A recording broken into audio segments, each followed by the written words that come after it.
Durante décadas, o Foro de São Paulo operou nos bastidores da política latino-americana como uma engrenagem silenciosa, mas ao mesmo tempo muito poderosa, na articulação da esquerda no continente. Fundado em 1990 por Fidel Castro e Lula, o Foro foi o centro estratégico de uma onda vermelha que dominou os governos da Venezuela, da Bolívia, Nicarágua, Argentina, Brasil, Chile e também Colômbia. Mas agora esse ciclo parece estar chegando ao fim. Com a derrota da esquerda na Argentina, a impopularidade crescente de Gabriel Boric, no Chile, e também o colapso da imagem de Gustavo Petro, na Colômbia, e os escândalos de corrupção no governo Lula, inclusive o mais recente caso bilionário do INSS, a hegemonia da esquerda, ela balança. Pesquisas apontam que, em 2026, o Brasil, inclusive, aí pode virar essa chave. Diante desse cenário, o Foro de São Paulo não se cala.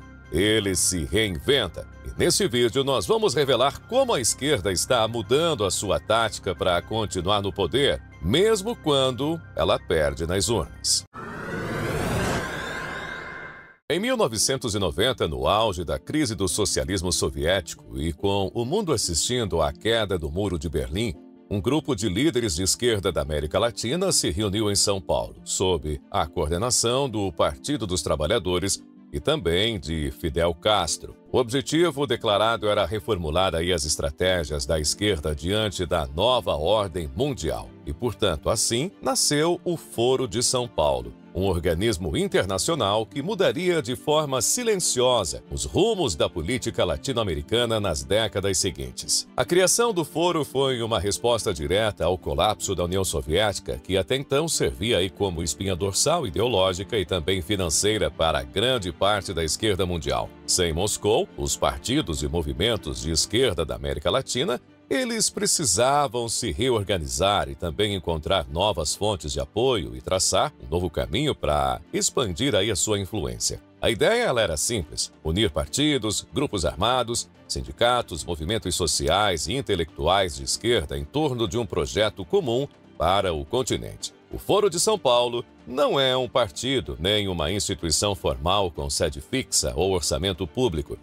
Trata-se de uma rede de articulação política e também ideológica composta por partidos de esquerda de mais de 20 países da América Latina, incluindo aí o Caribe. Os seus encontros anuais, alguns com pouca cobertura da imprensa tradicional, eles reúnem desde presidentes em exercício até líderes de movimentos revolucionários. Entre os seus membros mais conhecidos estão o Partido dos Trabalhadores, aqui do Brasil, o Partido Comunista de Cuba, o Movimento ao Socialismo da Bolívia e também o PSUV da Venezuela, Frente Farabundo Marte, El Salvador, e também o Partido Comunista do Chile, entre muitos outros. Em algumas edições, o Foro contou também com observadores internacionais e simpatizantes da esquerda europeia. Além da articulação política, o Foro também ele funciona como espaço de cooperação estratégica. Ali são traçadas diretrizes comuns de comunicação, campanhas eleitorais, ocupação de espaços institucionais e resistências ideológicas às forças conservadoras e liberais do continente. O discurso da integração regional e da luta contra o imperialismo é um dos pilares centrais. A influência do Foro de São Paulo se fez sentir de forma mais intensa a partir dos anos 2000, com a chamada Onda Rosa, que varreu a América Latina. Em poucos anos, governos de esquerda eles se estabeleceram em países-chave, como o caso de Hugo Chávez na Venezuela, Evo Morales na Bolívia, Rafael Correa no Equador, Daniel Ortega na Nicarágua, Cristina Kirchner na Argentina, Pepe Mujica no Uruguai, além, claro, de Lula e Dilma aqui no Brasil. Todos esses governos com graus variados de radicalismo tinham em comum o apoio ou a proximidade com o Foro. Alguns adotaram políticas abertamente bolivarianas, estatizantes e autoritárias. Outros seguiram em uma linha mais moderada. Mas, no final das contas, todos compartilhavam uma visão regionalista com forte viés anti-americano e anticapitalista. Durante esse período, o foro atuou como centro difusor de estratégias de poder, estimulando a criação de meios de comunicação alinhados e também o financiamento de redes sociais, a infiltração em universidades e a expansão de ONGs ligadas a pautas progressistas e ocupação sistemática de organismos internacionais, como a Unasul e a CELAC. Com o tempo, o Foro de São Paulo passou a ser também alvo de críticas severas por apoiar abertamente regimes autoritários, como, por exemplo, de Nicolás Maduro na Venezuela e anteriormente Hugo Chávez, também de Daniel Ortega na Nicarágua e de Miguel Díaz-Canel em Cuba. Esses países, eles vivem sob sistemas de partido único, repressão à imprensa, perseguição a opositores e eleições só de fachada. Em várias ocasiões, o Foro defendeu esses governos como vítimas do imperialismo e negou aí as denúncias de violações de direitos humanos. Para os críticos, isso revela o caráter autoritário disfarçado sob o discurso democrático de muitos de seus integrantes. O Brasil, ele sempre ocupou um papel central dentro do Foro de São Paulo. Primeiro foi com Lula, depois com Dilma. O PT ele se tornou o partido mais influente da rede. A política externa brasileira, durante os governos petistas, fortaleceu laços com regimes bolivarianos, financiou obras em países aliados via BNDES e também promoveu discursos comuns nos fóruns internacionais. O Foro de São Paulo passou a operar não apenas como um espaço de debate, mas como uma máquina real de poder. Após o impeachment de Dilma Rousseff em 2016 e a eleição de Jair Bolsonaro em 2018, o Foro recuou publicamente, mas manteve a sua estrutura operando nos bastidores ou nas sombras. Com a volta de Lula em 2023, o grupo retomou a sua influência, mas agora ele precisa enfrentar aí uma realidade muito diferente: a perda de fôlego da esquerda no continente latino-americano. A hegemonia da esquerda na América Latina, que já foi dominante no início dos anos 2000, ela vive hoje uma fase de refluxo e também desgaste. Os projetos políticos articulados em torno do Foro de São Paulo, antes embalados por discursos de justiça social, integração regional e também enfrentamento ao imperialismo, agora enfrentam resistência popular, crises econômicas e sucessivas derrotas nas urnas. Esse novo cenário ele tem forçado a esquerda a rever as suas estratégias. O modelo de poder que parecia consolidado com Lula, com Chávez, Kirchner, Morales, Correia, ele começou a se desmanchar diante de uma nova onda de desconfiança pública, escândalos de corrupção e fracassos administrativos. O caso mais emblemático dessa virada foi a derrota aí do kirchnerismo na Argentina em 2023, após anos de políticas populistas, estatização, alta inflação e uma economia sufocada. Os argentinos rejeitaram o projeto de Cristina Kirchner e elegeram o economista libertário Javier Milei, com um discurso radicalmente oposto à esquerda tradicional. Milei não apenas venceu as eleições, como desmontou simbolicamente os vínculos da Argentina com o Foro de São Paulo, encerrando acordos diplomáticos com Cuba, criticando abertamente Nicolás Maduro, cortando gastos públicos e promovendo reformas pró-mercado. Seu sucesso imediato, ao menos no discurso e nas intenções, reacendeu aí a esperança de setores conservadores liberais por toda a região.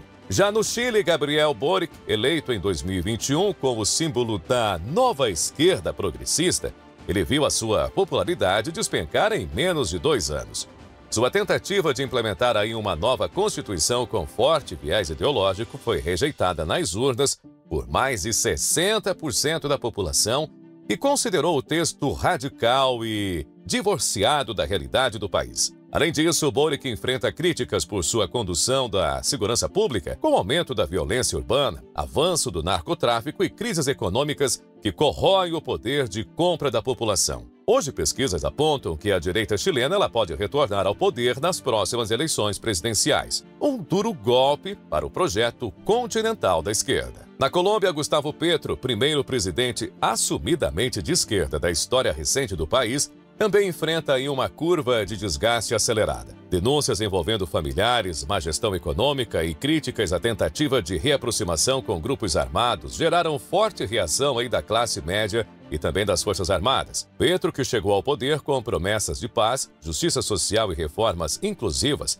tem agora menos de 35% de aprovação e a coalizão que o apoiava no Congresso está em frangalhos.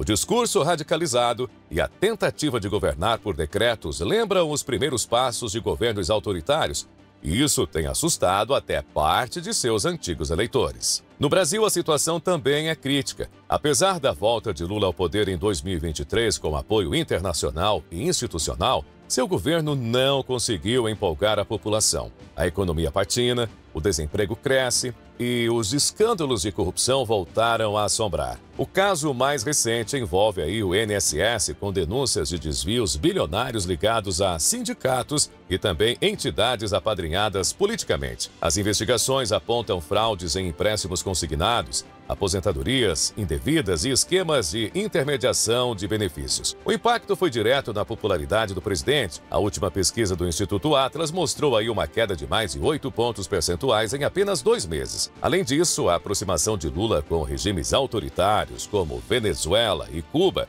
incomoda o eleitorado mais moderado. Enquanto o mundo caminha para uma liberdade digital e econômica, o governo brasileiro insiste em agendas de controle da informação, aumento de impostos e também aparelhamento do Estado. As pesquisas eleitorais para 2026 já mostram um cenário adverso para a esquerda brasileira.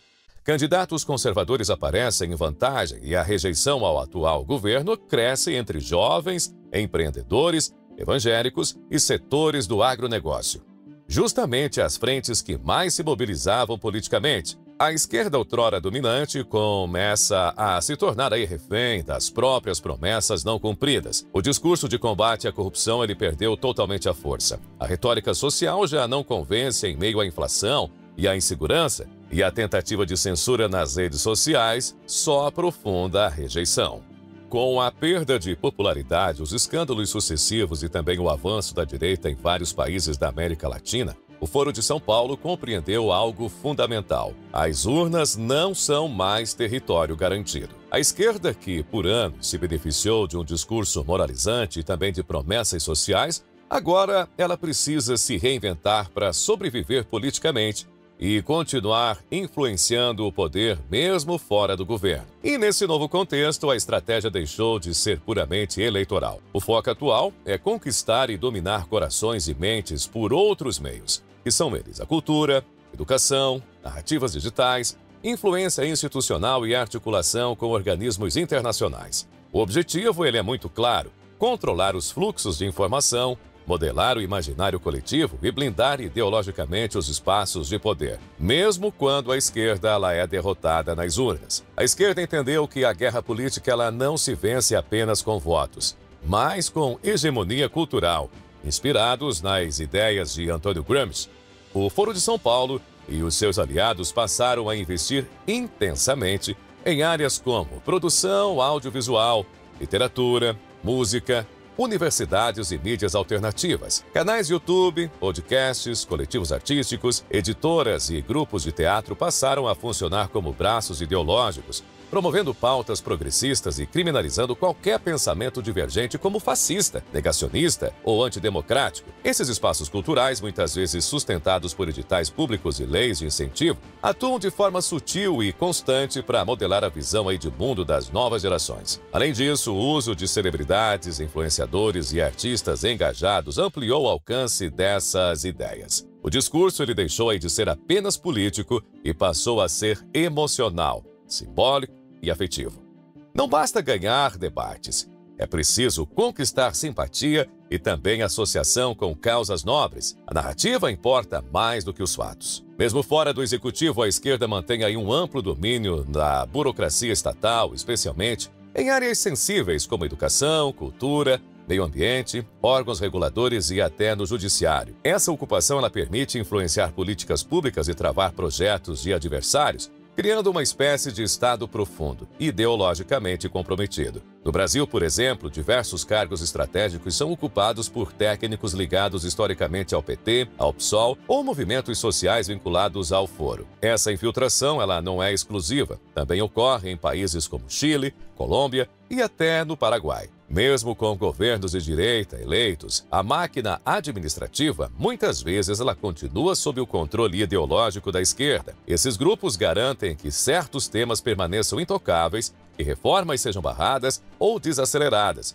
e que iniciativas que avançam a hegemonia cultural sejam rotuladas como autoritárias, preconceituosas ou anticientíficas. Outra vertente da nova estratégia do Foro de São Paulo é a conexão com redes internacionais de ativismo político, como ONGs, fundações progressistas, universidades estrangeiras e também organismos multilaterais. Esses parceiros oferecem financiamento, legitimidade e cobertura midiática para agendas locais e se encaixam no projeto da esquerda latino-americana. Instituições como a Open Society Foundations, a Oxfam, a Fundação Ford e até organismos ligados à ONU e à União Europeia, frequentemente eles patrocinam pesquisas, eventos, seminários e ações de defesa da democracia, que na prática atuam para desestabilizar governos conservadores e fortalecer lideranças de esquerda. Além disso, existe hoje uma rede global de militância digital, com think tanks, jornalistas e perfis coordenados para influenciar debates nas redes sociais. Termos como desinformação, ameaça à democracia e proteção da verdade são usados para justificar campanhas de censura seletiva e criminalização da opinião contrária. Dentro dessa nova estratégia, a manipulação da linguagem tornou-se aí uma arma central. A esquerda abandonou o discurso direto da revolução e do socialismo, substituindo-o por palavras mais palatáveis como inclusão, justiça social, equidade, combate ao discurso de ódio e defesa das minorias. Com isso, ela cria aí um campo simbólico em que se posiciona como única guardiã da virtude moral. Qualquer oposição a essas ideias passa a ser enquadrada como ameaça. Conservadores, liberais, religiosos ou mesmo progressistas moderados são rapidamente taxados de extremistas. Essa estratégia ela visa neutralizar o debate público, impedindo que adversários eles consigam expressar aí suas opiniões legítimas sem sofrer linchamento social ou perseguição institucional. Mesmo em países onde a esquerda perdeu apoio popular, como Argentina, Chile e Brasil, a sensação de domínio cultural e institucional é tão forte que muitos acreditam que ela ainda representa aí a maioria. Isso acontece porque os meios de comunicação tradicionais, o sistema universitário, os coletivos artísticos e as redes sociais algoriticamente moldadas criam uma bolha artificial de consenso progressista. E essa bolha que o Foro de São Paulo pretende aí preservar, mesmo diante das derrotas eleitorais. Porque para eles, perder a eleição não significa sair do poder. Basta manter o controle do discurso, da cultura e das instituições.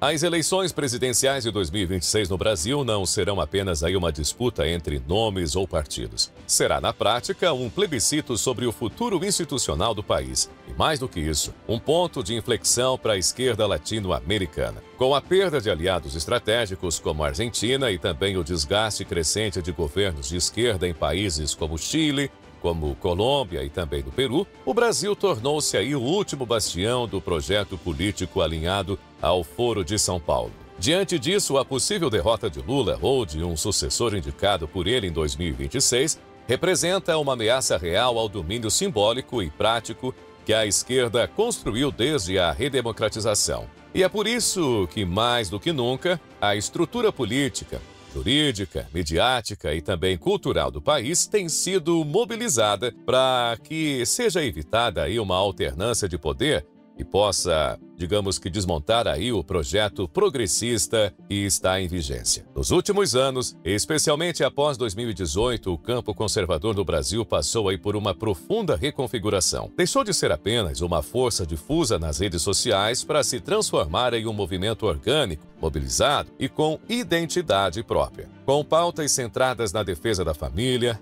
da propriedade privada, da liberdade de expressão e da soberania nacional, essa reação ela tem crescido especialmente entre evangélicos, pequenos empresários, produtores rurais, policiais, militares da reserva e jovens antissistema. Ao contrário das previsões de muitos analistas, o conservadorismo brasileiro demonstrou resiliência após aí o término do governo Bolsonaro. Sua sobrevivência se manifesta em diversos âmbitos, desde as igrejas e grupos de estudo até as comunidades digitais e também os numerosos mandatos legislativos conquistados em 2022. Atualmente, essa base é o alicerce para os nomes que emergem como potenciais sucessores do ex-presidente Jair Bolsonaro, dada a sua inegibilidade pelo TSE. Nesse contexto, a mídia tem veiculado diversos nomes como representantes da direita, incluindo Tarcísio de Freitas, Ronaldo Caiado, Romeu Zema, Michele Bolsonaro e até mesmo Eduardo Bolsonaro, além de outras figuras, outros nomes da direita popular. Esse campo está mais maduro,